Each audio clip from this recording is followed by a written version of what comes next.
Salut à toutes et à tous, bienvenue dans cette nouvelle vidéo. Encore merci d'être de plus en plus nombreux à être abonnés sur cette chaîne. Vous êtes de plus en plus nombreux à nous rejoindre sur le groupe Facebook qui devient très intéressant parce qu'il y a énormément de choses intéressantes qui est en train de s'y passer et il y a beaucoup de modération aussi dans le groupe. On essaye au maximum de nettoyer quand il y a des publications sur des parfums de contrefaçon. C'est systématiquement supprimé dès que c'est vu. Quand il y a des publications sur d'autres articles, les personnes sont prévenues. Les publications sont supprimées et si les personnes republient en fait ce même type d'article, on essaye de bannir les personnes du groupe. Donc du coup, le groupe est safe au maximum. Il y a beaucoup de gens qui échangent autour et qui font des retours et ce sont des retours positifs, quoi. J'ai vraiment envie que cet esprit reste dans le groupe, donc n'hésitez pas à nous rejoindre. Aujourd'hui, j'ai décidé de vous parler de deux masterclass de la parfumerie. C'est des parfums à la cerise.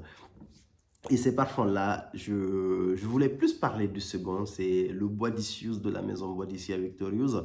Mais je me suis dit, il faut que je commence par le parfum qui m'a fait aimer cette note-là. Ce parfum-là, c'est le Eternitas de la maison Frank Muller. Le mien est très très bien entamé. Je suis vraiment bientôt vers la fin. C'est l'un des meilleurs parfums que j'ai connu, on va dire. C'est l'un des meilleurs parfums de chérie en même temps.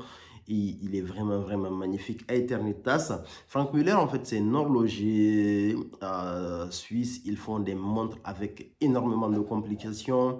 Je pense que le Eternitas, c'est une montre qui coûte le prix. Vous allez vérifier après. C'est pas des montres qui sont produites en grosse quantité. Donc, du coup, les prix essayent de varier en fonction de la spéculation. Mais c'est une grosse montre avec plus de 36 complications et tout le tralala des montres compliquées. Et donc, du coup, ils ont fabriqué ce parfum-là pour accompagner cette très belle montre. Et c'est Julie Pluchet, en fait, qui a réalisé ce parfum. C'est une parfumeuse que je ne connais pas assez, mais bon, je vais creuser un peu pour savoir quelles sont ses autres créations, parce que le Eternitas est magnifique. C'est un parfum qui est épicé particulièrement, en fait, avec beaucoup de cerises, ce qui donne l'aspect fruité à ce parfum. Vous avez du cuir, vous avez en fait un aspect vanillé, ambre. Le parfum, il est à la fois très corsé. Il y a certains aspects de ce parfum-là qui le rendent, en fait, qui le rendent assez doux, mais ça reste quand même un énorme parfum, le Eternitas de la maison Frank Miller. Vous avez une super belle ouverture avec de la cerise, de la mandarine et de la bergamote. L'ouverture, elle, est magnifique. Quand vous mettez un spray de ce parfum, vous êtes tout de suite pris au nez, vous êtes tout de suite envoûté par ce parfum-là. Il est sublime. Je le porte, mais vraiment tout seul la plupart du temps, sauf à quelques exceptions. Je l'ai mélangé un tout petit peu avec le Altair de la maison Parfum de Marly parce que ce parfum-là, je le mélange quasiment avec tout et il match bien avec le Eternitas de Frank Muller. Donc cette ouverture avec de la cerise, elle est juste phénoménale en fait. Elle reste super longtemps. Ça, vous avez l'impression de sentir un petit aspect liquoreux, mais je ne sais pas pourquoi. À chaque fois que je sens des parfums avec de la cerise, il y a cet aspect liquoreux qui me vient un peu en tête. Et donc, du coup, c'est quelque chose que j'aurais bien aimé avoir en fait dans des parfums à la cerise. C'est ce que j'ai trouvé dans le second que je vais vous présenter. Après, le parfum évolue vers un aspect qui est beaucoup plus explosif, on va dire. Ce côté en fait mais très qui projette énormément continu. Là on a du safran. Le safran, vous savez, c'est une note qui explose. On a de la cannelle et du clou de girofle, donc ce qui donne à ce parfum cet aspect hyper épicé. Après on a un petit aspect floral qui continue en même temps, rose, fleur d'oranger et jasmin. Donc ça reste en fait un parfum qui est super beau. Ouverture assez fruitée avec l'aspect épicé mélangé avec l'aspect floral. Je trouve que l'aspect épicé, en fait, domine un tout petit peu l'aspect floral ici, mais vraiment, c'est une combinaison qui marche super bien. Après, à note de fond, le parfum devient magnifique, en fait. Le parfum, il est très beau du début jusqu'à la fin, mais le fond, il est super beau, c'est très bien construit. On a une sorte d'équilibre entre le oud et le cuir qui est bien maîtrisé. C'est dû en particulier aux notes de vanille, de patchouli, d'ambre. On a du musc, du labdamum et du bois de cèdre. Donc, du coup, ce qui en fait un parfum très boisé, cuiré, avec en fait cet aspect un peu adouci par tout ce qui est ambre et musc, vanille. Donc, très trop beau parfum. Puis, on retrouve aussi de la fève de tonka. J'ai quasiment toutes les notes qui me font aimer un parfum. Je les retrouve en fait dans la même bouteille, quoi. Cette bouteille-là, franchement, tant que ce parfum existe, je vais toujours essayer de le porter. Et en fait, aujourd'hui, la question que je me pose, c'est est-ce que je le renouvelle tout de suite ou est-ce que je passe au second? J'ai réussi à me procurer en fait un échantillon, un très bel échantillon du bois d'Issus de la maison Bois d'Issus à Victorieuse. Ça sera l'occasion pour moi de vous le présenter ici. Le bois d'Issus, moi je l'ai découvert l'année dernière, suite à l'ouverture officielle du stand de Stéphane Humbert Lucas au printemps beauté. Il y avait deux parfums qu'ils avaient sortis en fait. Suite à cette occasion-là, il y avait le Harmonious de la même maison. Et puis, il y avait le Bois d'Issues. Et donc, du coup, j'ai tout fait pour me procurer, en fait, le Harmonious. Pourquoi je me suis procuré le Harmonious en priorité? Ça a été vraiment un énorme tiraillement. Mais en particulier, c'est grâce au Dior Homme Parfum. En fait, j'ai une version. Le Dior Homme Parfum, pour l'instant, c'est le parfum où, entre le Dior Homme Parfum et le Dior Homme Intense, c'est vraiment la ligne de parfum que j'ai le plus portée de toutes les parfumeries. Je pense qu'entre les deux, j'ai dû avoir au minimum 8 bouteilles. Donc, du coup, ça, c'est une version que j'ai envie de rendre vintage parce que ces versions 75 millilitres n'existent quasiment plus sur le marché. Donc, j'avais envie, entre guillemets, de me prendre un autre Dior Homme Parfum. Mais là, j'ai senti. Je pensais que le Dior Homme Parfum en version parfum, c'est vraiment la perfection en gros. Mais là, j'ai senti quelque chose qui est autour du Dior Homme Parfum, mais qui est vraiment hyper bien construit. N'hésitez pas à aller voir la vidéo de comparaison que j'ai faite entre le Harmonious et le Dior Homme Parfum. Donc du coup, j'ai automatiquement penché pour le Harmonious parce que voilà, donc il y a un petit aspect un peu sentimental en fait parce que j'ai énormément de bons souvenirs avec le Dior Homme Parfum. Donc du coup, c'était pour moi en fait, je sais pas, je dirais, c'était pour moi en fait un petit manque en gros de ne pas avoir, ça serait un manque pour moi de ne pas avoir en fait le Harmonious dans ma collection, ce que je ne regrette pas du tout, mais j'ai envie d'avoir en gros le second, le Bois d'Issues, parce que le Eternal, ça c'est bientôt fini, donc du coup je pense que si je le porte encore quelques fois, je vais en abuser. Donc le Bois d'Issues, c'est un parfum qui tourne autour de la cerise également. Donc, on a un aspect beaucoup plus doux avec en fait une mise en avant de l'amande qui est très, très, très présente. Donc, c'est un parfum où on retrouve une très belle ouverture. On a de la cerise, on a du cognac, on a de l'amande et du clou de girofle. L'ouverture, elle est sublime. Par contre, le Eternitas est resté pendant très longtemps l'un de mes meilleurs parfums, on va dire. Depuis que je l'ai découvert, c'est parmi vraiment mes tops de parfums. Quand je fais des sélections, à chaque fois, ce parfum, il revient. Mais le Bois d'Issus, c'est un parfum qui m'a donné une gifle. L'ouverture, comme je le disais, on a une très belle note de cerise. Et ce qui m'a vraiment, vraiment encore mieux fait aimer cette note, c'est à cause du cognac qui accompagnait en fait la cerise. J'ai trouvé que c'était parfait. On a cette amande, cette très belle amande légèrement torréfiée en fait, qui accompagne à l'ouverture, et on a l'aspect épicé clou de girofle qui est encore présent là. C'est magnifique. Honnêtement, c'est juste sublime.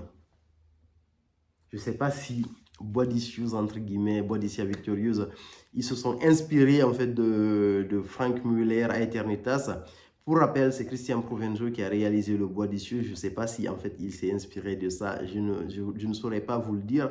Mais vraiment, on retrouve la structure en gros du Aeternitas, mais avec une autre facette, parce qu'on retrouve ici, en fait, on a cette très belle ouverture, comme je le disais, cerise, cognac, amande, clou de girofle, la même ouverture que le Harmonious, mais sans, comment dire ça, mais sans l'aspect agrément, on va dire.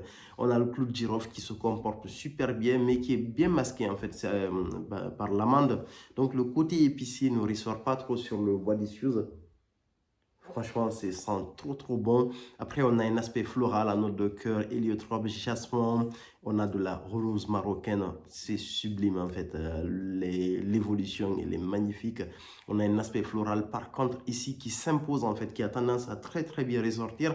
Contrairement au Eternitas, où en fait le côté épicé domine un peu en fait le côté un peu floral en gros de cet aspect, et le fond de ce parfum est encore plus beau. On a de la fève de tonka, on a de la vanille, on a du tabac, du bois de santal, de l'ambre, du musc et du vétiver.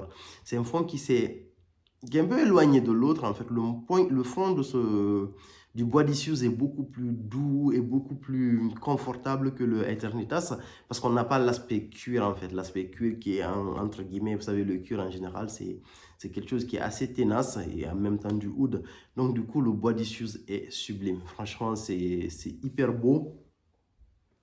Aujourd'hui, si on me demande, entre guillemets, de choisir entre les deux, ça va être hyper compliqué pour moi. Je, le Eternitas, en fait, il y a un petit aspect un peu sentimental qui s'est installé avec ce parfum parce que c'est un parfum qui m'a vraiment matrixé. Depuis que j'ai découvert le Eternitas, j'aime ce parfum. C'est un parfum d'occasion spéciale. C'est un parfum que je kiffe, quoi. Des fois, il m'arrive, je suis à la maison, je mets le Eternitas juste pour kiffer. Donc, c'est très compliqué, en fait, de faire un choix entre le Eternitas et un autre parfum. Mais le Bois d'Issus, ça reste quelque chose de très, très beau. C'est exceptionnel. Donc, mon verdict, c'est que je vais prendre les deux. J'ai déjà le Eternita, je vais tout faire pour me procurer le Bois d'Issues, une bouteille pleine ou même en retail, entre guillemets. Si je vois quelqu'un qui publie dans le groupe Facebook ou peu importe dans d'autres forums, je n'hésiterai pas à me prendre le Bois d'Issues parce que c'est vraiment quelque chose de sublime. Donc, aujourd'hui, je ne saurais pas en fait choisir à la rigueur. Je vais rester sur le Eternitas parce que, comme je vous le disais, ça fait longtemps que je le porte. Donc, c'est un parfum qui est rentré dans mon ADN olfactif. Mais le Bois d'Issues aussi, il est vraiment sublime en fait. Mais c'est quelque chose que je peux avoir largement à côté de Eternitas, quoi. Ceux qui ont... En fait, je l'ai suggéré à énormément de gens, ce parfum, le Bois d'Issues. C'est bizarre, c'est la première fois que je fais une vidéo en fait directement sur YouTube où je parle du Bois d'Issues, mais à beaucoup de gens, je l'ai suggéré en fait via Instagram. À chaque fois, on me demande un parfum qui est exceptionnel. En fait, je suggère le Bois d'Issues que je trouve magnifique ou le Eternitas. Là, c'est vraiment deux masterclass que je suis en train de vous présenter. C'est en plus pour cette saison hivernale, c'est quelque chose qui se comporte hyper bien. Mais je pense aussi c'est un parfum, le Body Shoes, il est parfait pour cet hiver, mais c'est un parfum aussi qui est versatile à mon avis. Parce que il a la même structure, comme je le disais, que le Eternitas. Et le Eternitas, c'est un parfum que je porte, mais à tout moment. Moi, je l'ai porté en Afrique, où il fait chaud et humide et donc, du coup, il s'est super bien comporté. Je l'ai porté en été ici et ça se comporte super bien. Donc, je suppose que le Bois d'Issou, c'est un parfum aussi que vous pouvez porter à toute saison. Mais je pense qu'il sera vraiment, vraiment meilleur en automne et en hiver. Mais ça reste quelque chose de très versatile. Et en gros, ce que je n'ai pas dit aussi, c'est que c'est un parfum qui est hyper impactant. C'est quelque chose que vous n'avez pas l'habitude de sentir parce que des parfums à la cerise aussi bien travaillés, j'en connais à peu près trois. Il y a le Lost Cherry de Tom Ford et toute la petite gamme électrique Cherry qui sont sortis récemment, mais le Lost Cherry qui est pour moi le vraiment meilleur. Après, il y a le Eternitas, c'est celui-là, quoi. Donc, ça reste quelque chose d'assez niche. C'est super bien travaillé, c'est très original. C'est vraiment une fragrance vers laquelle je vous renvoie, en fait. C'est très, très beau, en fait. Eternitas et Body Shoes de la maison Body Shop Victorious, c'est des parfums qui sont sublimes. En tout cas, pour les amoureux des parfums fins, pour ceux qui recherchent des pépites, entre guillemets, des parfums qui sortent du lot, qui ont une très bonne tenue, qui ont un très beau sillage, c'est quelque chose qui est fait pour vous, quoi. C'est vraiment des parfums qui sont sublimes. Voilà ce que j'avais à dire sur ça. N'hésitez pas à nous dire ce que vous en pensez, en fait, pour ces parfums-là, pour ceux qui les ont testés. À plus pour de nouvelles vidéos.